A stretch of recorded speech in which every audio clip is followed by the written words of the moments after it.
roteiros. E eu queria te ouvir um pouco a respeito disso, mas já destaco alguns episódios, né, que tem isso muito forte. Tem aquele episódio do aniversário do Kiko, que o Chaves pega um monte de lanche e tal, e todo mundo acha que ele vai pegar só pra ele. E aí no final aparece ele dividindo com o seu Madruga e tal, né? Quer dizer, e uma coisa que eu acho fantástica também é que, assim, ele era super otimista, né, o Chaves, porque ele não tinha nada, como você disse, e ao mesmo tempo ele se contentava com sanduíche de presunto, né? E ele fazia o carrinho dele com uma caixa de papelão e para ele era carrinho. Então, assim, era muito otimista, apesar de todas as dificuldades. E aí, o que você tem a dizer sobre... Eu acho que... Não sei se você viu que um tempo atrás eu me encontrei com o Ziraldo, falando sobre a nossa obra literária e tal. E aí a gente falava muito sobre Chapeuzinho Amarelo. E ele falou que o livro é usado hoje como livro didático, por exemplo, para ensinar as crianças a ler e escrever. Mas não foi com esse intuito que ele fez. Então, o que eu acho em relação à obra do Roberto é o mesmo. Eu acho que ele estava tentando criar uma situação e um ambiente e um universo. O Chaves ali dentro da vila tem um universo com bíblias que o Roberto respeita muito, a bíblia de cada personagem, a gente falou sobre isso. Inclusive falavam que ele não gostava de improviso. Mas é com a bíblia muito bem respeitada. Então ele criou ali um ambiente, e eu acho que todo o foco do Roberto era com o intuito de criar esse ambiente de maneira respeitosa e coerente. E a crítica social estava dentro da persona do próprio Roberto. Sim, ele tinha isso, e aí isso transpassava no programa. Mas eu não acho que ele fazia as coisas com essa intenção. A intenção dele era o humor, a intenção dele era um bom programa, a intenção dele era respeitar o universo que ele mesmo tinha criado para si. E aí a crítica vinha dentro do Roberto. Então isso não tinha como escapar da obra dele. E isso eu acho mais genial ainda. Eu não estou fazendo a crítica social porque eu quero usar o meu programa que é de humor e vou embutir com ele, tentar colar uma crítica social, porque senão não colaria. A crítica não colaria. Porque é meu mesmo. E eu estou tentando respeitar o universo que eu criei. Eu estou fazendo alguma coisa que é coerente. Eu estou fazendo um bom programa de humor. Eu quero fazer um bom programa de humor. Só que, inevitavelmente, tudo que eu vou escrever vai passar pelo meu crivo. Porque sou eu que estou escrevendo. Então, isso que é legal. Eu acho que esse é o grande ponto. Porque não era uma ideia... Se você tentasse colar uma crítica social ali, por exemplo, no restaurante, quando eles fazem aqueles cartazes que a Dona Neves está lá, que eles falam várias coisas da juventude, de ajudar... Aquilo, para mim, dentro do que eu acredito, era o Roberto fazendo graça. Mas tinha uma questão social envolvida, porque é dele. Então, assim, porque ele não tentou fazer um protesto ali dentro. Porque se ele tenta, a gente não ia gostar. Não, mas estava ali presente. Então, assim, isso é genial. Por exemplo, aquela cena do... Não lembro agora o episódio, mas... O pessoal tá na casa da Dona Florinda, todo mundo comendo as bolachinhas, e aí começa a dialogar sobre as injustiças, como que pode tanta pobreza, e o Chaves olhando e ninguém dá uma bolacha pra ele, né? E eles falando sobre que a pobreza fica muito injusta, e comendo e desesperado, e o coitado lá. Sim, eu escrevo espetáculos infantis, né? Eu trabalho com o Lolo há muito tempo. E aí as pessoas falam assim, porque eu vou fazer um espetáculo infantil, e eu sempre tenho a mesma crítica e dou o mesmo exemplo sempre. Se a pessoa faz espetáculo infantil porque ela tem o intuito de falar com as crianças, ok. Agora, o que me incomoda? O espetáculo do coelhinho que escova o dente, para ensinar a criança a escovar o dente. Isso aí não vai dar certo. Porque eu estou tentando ensinar um negócio que não é do meu controle. Eu faço o que eu acredito. Se a criança aprendeu com aquilo que eu fiz... Através daquilo. Você entende? Que é diferente de eu tentar ensinar um negócio. Porque a função do professor é uma, eu sou professor, e a função do artista é outra, eu sou artista. E eu sei que elas são funções distintas. Se eu for, no meu texto, falar assim, eu vou fazer um negócio que é crítica social, eu tenho que fazer uma crítica social. Eu vou fazer humor, eu tenho que fazer humor. Se eu tentar misturar as coisas forçosamente, não vai ficar bom. Aí você não vai gostar do programa. Então, assim, ou você faz uma crítica social e me fala que é uma crítica social, ou você faz humor e me fala que é humor. Agora, tentar empurrar não vai dar certo. Na sua opinião, então, estava tudo ali presente porque era uma coisa dele, e as pessoas que assistiam entendiam daquela forma e absorviam aquilo. Que é um entendimento para cada um. Porque fazia sentido, ele era um cara contemporâneo, ele sabia ler a época dele, ele leu muito bem, e que sabia ser atemporal, que é muito difícil. A pessoa ser contemporânea e saber ser atemporal, que o Roberto fazia isso, fez isso. E aí eu acho que não era um intuito. E esse é o grande barato. Acho que esse é o grande mote, a grande vantagem do Roberto é essa, de não tentar fazer. Isso é importante. E o legal também, uma outra característica, eu não vou dizer que é tudo, porque tem algumas coisas aqui, outras ali que talvez tenha acontecido isso, mas em geral, e é muito o que você estava falando no início, né? Que é atemporal e tal, e por isso também eu acho que faz muito sucesso até hoje. Porque tem coisas em outros programas de humor, outras obras, que envelheceram muito mal, né? Muito mal. E na obra do Roberto, não vou dizer que não tem nada ali que tenha envelhecido, mas é muito pouco. O grosso de todo o trabalho ali você consegue assistir hoje sem se incomodar, né? Porque são coisas que não envelheceram mal. Quem se incomodava já quando surgiu. Assim, gente que não gosta, não gosta. E tá tudo bem também. Eu gosto muito, sempre gostei. Acho que além do fato de gostar da obra, há uma ligação emotiva da gente, né? Uma ligação nostálgica, porque faz parte da nossa infância, como o Silvio Santos, que a gente falou, faz parte da nossa vida, do que a gente entende como pessoa. Então, eu acho que tem essas duas ligações. Mas quem não gosta, quem critica, já não gostava antes. Então, nunca gostou. O programa não te agrada e tá tudo bem, né? Tem gente que não gosta de várias coisas, vários programas. Tem coisa que é unanimidade para todo mundo que a gente não gosta. Eu mesmo nunca assisti Game of Thrones, por exemplo. Nunca vi Senhor dos Anéis, os filmes, eu nunca vi. Eu vi um.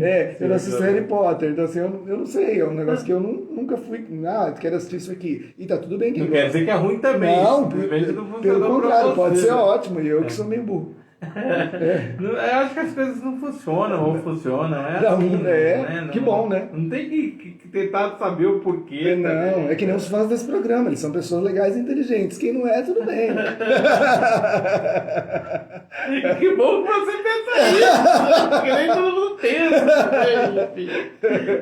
Mas é isso, a gente tem que fazer, como você disse, que a gente acredita. Isso é importantíssimo. Primeiro. Isso é importantíssimo. Depois o resultado vem, né? A gente convence as pessoas fazendo primeiro o que a gente acredita. Porque você vai achar os seus iguais, né? A hora que você está fazendo o que você acredita, você não vai ter qualquer um na sua rede de apoio. Você vai ter gente que acredita. Quando você fala aqui no seu programa e a pessoa fala, eu gosto das coisas que o Renato fala, é porque é isso. Porque você achou os seus. E é isso que a gente quer achar. Eu não quero ser rasgado na rua por fãs que, você nunca quis. Eu queria achar os meus amigos. Eu queria achar as pessoas que pensam como eu. E eu vou te deixar uma provocação no bom sentido aqui sobre a obra, que é o seguinte, que é a questão eu sempre escutei isso, me incomodou isso eu consegui fazer desde adolescente, desde quando eu comecei a ver criança e tal, que não é uma obra infantil, né? Não acho. Não acho que Chaves e Chapolin seja uma obra infantil, porque os outros programas dele de fato não eram, né? Aliás, o Roberto começa fazendo o humor, talvez, que não era infantil mesmo, era adulto. E termina também fazendo, né, os programas que aqui no Brasil ficaram conhecidos como Clube do Chaves, Chaveco. Sim. Não são programas infantis.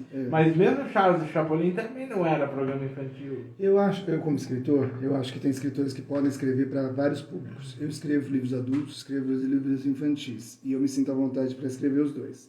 Mas quando eu estou escrevendo, quando eu começo o livro, eu não sei se ele é adulto ou se ele é infantil. É o livro que se escolhe depois. Você quer escrever um assunto e ele vai indo por um caminho. O espetáculo, a gente até controla mais, mas também é uma coisa assim, que dá para você entender que o espetáculo se encaminha. E tem escritores que não podem escrever para todos os gêneros. Tem escritores que têm uma linha fixa. O Clarice Lispector, por exemplo, que tudo que ele escreve, ainda que seja para criança, não é para criança. O Olavo Bilac, por exemplo, tem livros para criança, mas não foi escrito diretamente para criança. E eu acho que o Roberto não é um escritor de criança. Ele fez um programa de humor, é diferente. Eu acho que ele nem tem... Quem sou eu, né, para dizer? Mas acho que ele nunca tentou escrever para criança. Acho que ele sabia do limite, assim, dele. É porque as pessoas colocam muito na caixinha de infantil pela falta de palavrões, então, pela falta de teor mais adulto. Mas acho que isso... que também quem sou eu, mas acho que isso foi mais uma escolha dele, não uma preocupação. Acho que não foi uma escolha e não uma preocupação, são coisas diferentes, né? Eu não posso fazer isso, não vou fazer isso. Não, eu não quero fazer isso, eu quero outra proposta. É como se dizer que o show do palhaço é um show para criança, não é verdade? E o palhaço fala para você assim no circo, eu vou sair ali agora, pegar minha bicicleta super mega blaster poderosa, ele volta com a bicicletinha andando. Parece infantil, mas ele tá fazendo para todas as idades. Ele não tá fazendo aquilo para criança, porque a gente ri do palhaço. É como você achar que o palhaço é uma atração para criança no circo. E não é. É para todos. Ele não está falando para criança. E tem uma história, porque muita gente fala também que assim, que, tipo, se fosse hoje, né? Aquela questão, se fosse hoje, a piada com o gordo e tal, né? Seria diferente, mas seria olhado de maneira diferente. Eu acho o seguinte, eu acho que é importante a gente fazer essa reflexão de como seria essa obra hoje, né? Porque eu não acho que o mundo está pior ou melhor, eu acho que o mundo está diferente. As coisas vão mudando e cabe a cada um aceitar isso e, né, mudando junto, né? E acho que a obra também, porque eu já vi o Roberto Gomes Fernandes, que é o filho do Roberto, falando que se fosse hoje, não existiria o Seu Barriga. Ele mesmo admite que nem o pai dele faria o Seu Barriga se fosse hoje, né? Mas o contexto da época era outro e tal, e serve para as obras aqui do Brasil também, como o Trapalhões, por exemplo, que faziam piadas muito sérias, assim, muito pesadas, como o Zoom e tal. São contextos diferentes, de épocas diferentes. E até tem uma história bacana que o Roberto se incomodou muito. Não sei se você sabe dessa história, provavelmente sim. E isso só foi mantido aqui no Brasil, na dublagem brasileira, não me pergunte por quê. Da Pops. Mas quando ele criou a Pops, ele criou ela fanha. Eu me lembro. E aí recebeu uma carta de uma criança, do pai, dizendo que adorava os programas dele, a criança também. Só que começou por causa da Pops, e ele era fanho, o filho. Começou a sofrer bullying na escola, chamando de Pops e tal. E o Roberto se incomodou tanto que tirou a maneira da personagem falar. Ela passou a falar de outra forma. Na dublagem continuou sendo fanha. Não me pergunte por quê, porque deviam ter tirado. Né? É respeito à obra. Aí, na minha opinião, não é uma escolha que o dublador pode fazer. É respeito à obra. Se ele tirou lá, vamos tirar aqui também. Claro. Enfim. Mas ele já demonstrava essa preocupação, né? Quando chegou até ele uma situação, ele demonstrou. Então o próprio Roberto Gomes Fernandes falou, não, mas se fosse hoje, o Seu Barriga, por exemplo, não existiria. Nem meu pai ia querer criar. Porque o contexto é outro. Mas eu acho essa crítica um pouco estranha, porque assim, várias coisas que existiam em outras épocas não existiam. Você falou em off, quando a gente estava aqui antes, falou do SBT Plus agora, né? Eles lançaram o Mais SBT lá. Lançaram uma obra falando do Carlos Alberto agora, uns episódios falando da história do Carlos Alberto, Causa Bé, né? O herdeiro do humor. E aí, o herdeiro da alegria. E aí eles começam, a primeira nota antes de começar, assim, ó, tem falas aqui que são próprias daquela época. A gente está pensando em levar isso para a posteridade para que não aconteça. Okay? Tem uma desculpa, um disclaimer ali na própria obra. Os programas hoje do Vivo, por exemplo, eles descrevem, então, assim, representa o contexto da época. É a época, cara. E você veja, o Capitão, como isso é próprio de época mesmo, o Capitão América dava soco na cara do Hitler. Agora ele só bate em ET e robô. Ele não bate mais em pessoas. Ele só ataca ET ou outro super-herói. E briga pouco. Então, assim, é outra época. Ele não vai dar um soco na cara do Hitler hoje, porque é outro contexto. Então, isso nem cabe. E, na minha opinião, não cabe, exatamente. Porque, na minha opinião, não é que está pior ou melhor hoje. Está diferente, mudou. Né? Mas é importante lembrar, desculpa, é importante lembrar que, por exemplo, a piada, você fala do Nhonho, mas quando isso dá risada naquela época, a gente dá risada hoje. Quando ela fala, ele é uma rolha de poço enorme, mas e daí? Ele é gordo, não cabe dentro, mas e daí? Então, assim, o e daí, dependendo do que ela tá falando do Nhonho, engraçado. E tá desconstruído de certa forma também. E é engraçado em qualquer época. Quando o Kiko faz, é um gato, não sei o quê, então não deu. Essa piada é engraçada lá e é engraçada cá, hoje em dia. Porque o humor, e como eu disse, eu dou aulas de humor, o humor é feito de repetição e intensidade. Essa é a base do humor, repetição e intensidade. Então você vai fazer cosquinha na cabeça da pessoa porque você deu um padrão e desfez o padrão. E o Roberto sabia disso. E ele era muito de repetição, né? Muito. Aliás, é uma crítica de quem não entende, com todo respeito aqui a quem não gosta, mas não entende. Não gosta, tudo bem, mas não entende. Sim. Que a repetição, o pessoal critica muito, mas é todo dia batendo na cara. Mas aí a chave dele é essa, né? O humor justamente a repetição. O humor é feito disso, esse é um ponto que a pessoa precisa... Não precisa saber não, ninguém precisa saber de nada, a gente precisa saber. O humor o humor é repetição, e o Roberto está fazendo uma sitcom. Então, assim, da época, né? O estilo dele, de uma espécie de sitcom, mas assim, o sitcom vai repetir. O sitcom vai ter jargão, vai ter bordão. Vai ter, então, assim... Se você não gosta, procure outro tipo de humor, porque o sitcom tem isso. Então, assim, porque além do humor ser baseado na repetição, o sitcom vai te levar para esse lugar. Porque você vai achar graça de ter visto 1 milhão de vezes. E meu pai chora de rir. Talvez essa seja a melhor explicação do que a gente ri até hoje. Exato. Meu pai chora de rir, meu querido pai chora de rir. Quando o Kiko tá bravo, gritando com todo mundo, e o professor pergunta Kiko, ele fala, que é? Pô, meu pode ser em qualquer época do mundo. Meu pai já viu 1 milhão de vezes. Se o Kiko grita... O negócio dos gritos do Kiko, eu gosto daquele dia das flores. Mas outra vez flores! É o melhor dia. Mas papai flores, ele fica indignado. Então, e se não tivesse repetido tantas vezes as flores, a gente não iria dessa piada. Se não tivesse chamado pro café, trazido flores tantas e tantas vezes... Não faria sentido. É tão bom. Então tem que repetir, não tem outro jeito. É isso. É demais, muito, muito legal. E é isso aí, né? Porque isso torna atemporal também, né? Porque tapa na cara, né? E é isso que faz ser tão incrível. E agora, pra gente fazer aqui os encaminhamentos já pro encerro. Foi muito bom, a gente tem que fazer outro. Opa, eu quero, vamos nessa. A gente tem que fazer uma parte 2, aí entrar um pouco mais no Chapolin. Joia. Nos outros programas tem muita coisa também. Sim. Eu gosto muito do Dr. Chapatin, por exemplo. Eu gosto. Né? Mas eu queria te ouvir um pouquinho sobre, assim, agora fazer realmente um pinga-fogo aí e tal. Vamos lá. Melhores episódios, melhores personagens e tal, na sua opinião. Melhor episódio, na sua opinião, que você mais te marcou? Assim. Eu gosto daquele da Festa da Vila, que tem um show, que tem um palco. A Festa da Boa Vizinhança. Da Boa Vizinhança. Esse é o meu preferido. Essa sequência de... Não falou Acapulco? Todo mundo fala Acapulco, né? Sei que fugiu. Do clichê. Mas esse da Boa Vizinhança me agrada muito, assim. Sobretudo por causa do Mamãe Querida. O Vilagrana. E o cachorro que vem, encastar as orelhas e tal. Eu gosto muito. E eu gosto porque o Chaves faz uma coisa distinta, quando o Roberto faz, quando ele está fazendo o que é o Chapolin, ele está vestido de Chapolin. Aquilo é uma metalinguagem tão genial que se você parar para dar um discurso, dá um trabalho de faculdade.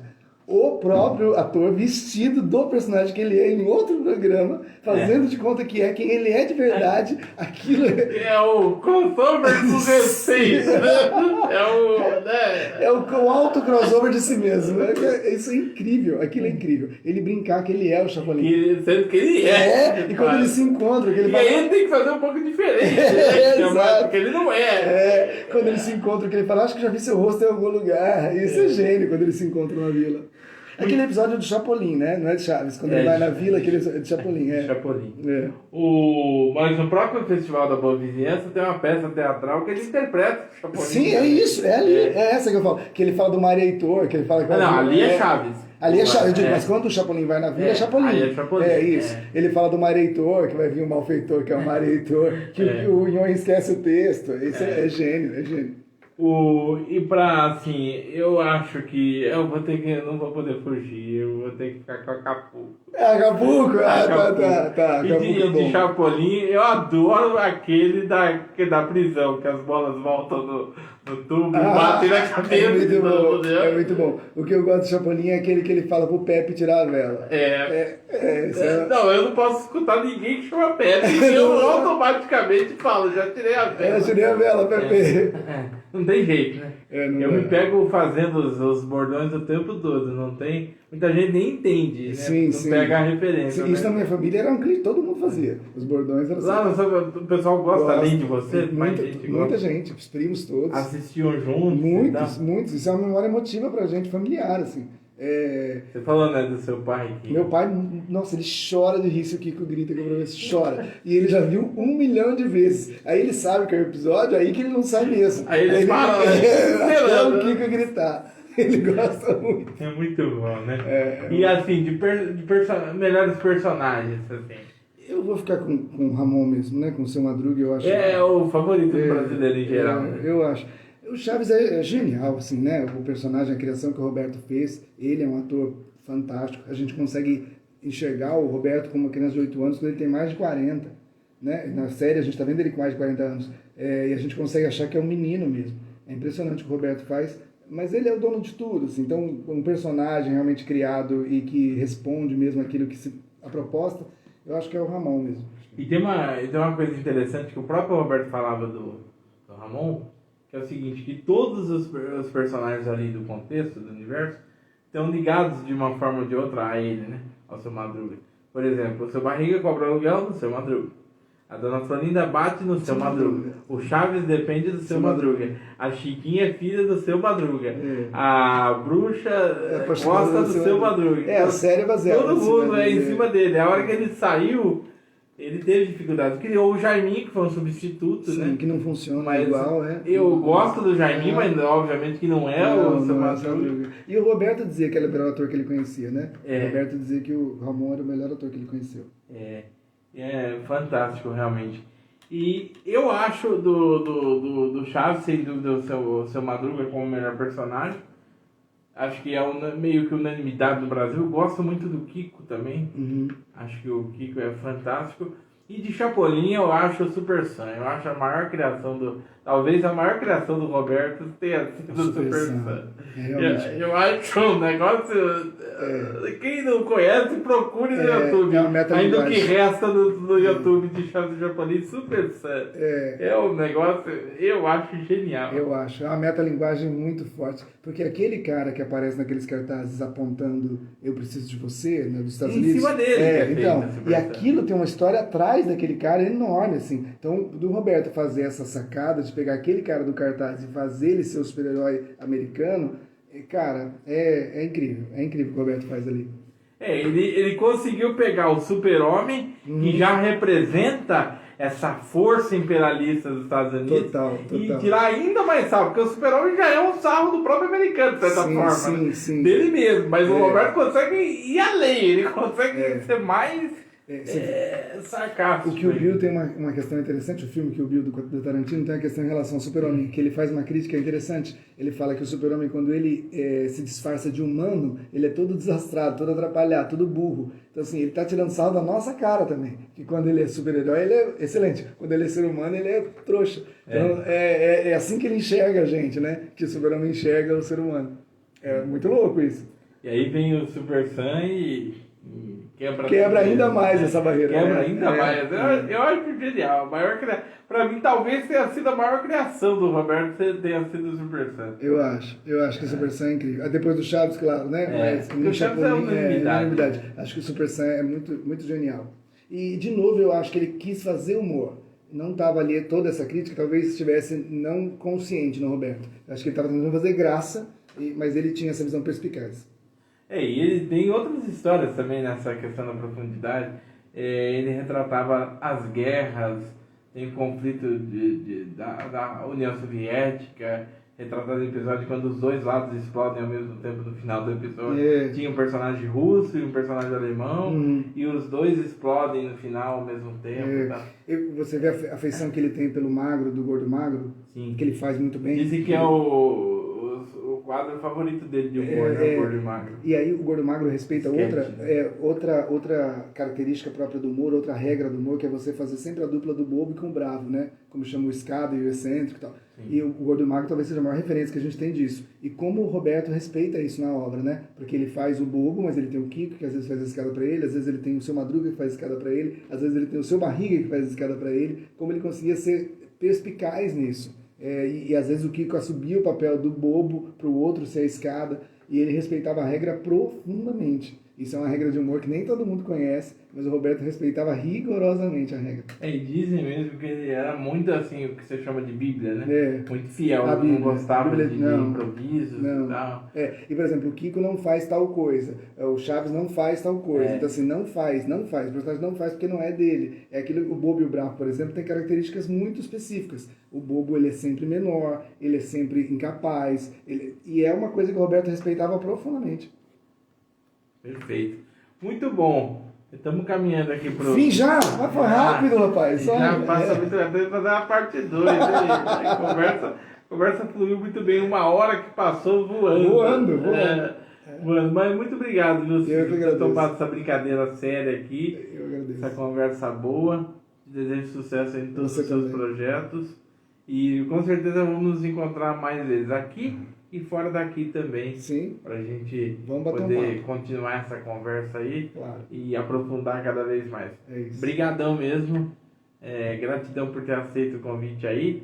E que um dia volte Chá de Chapolin para a TV tomara. ou streaming. Tomara, Pelo amor de Deus. Tomara. A gente não aguenta mais ver coisas recortadas no YouTube e tal.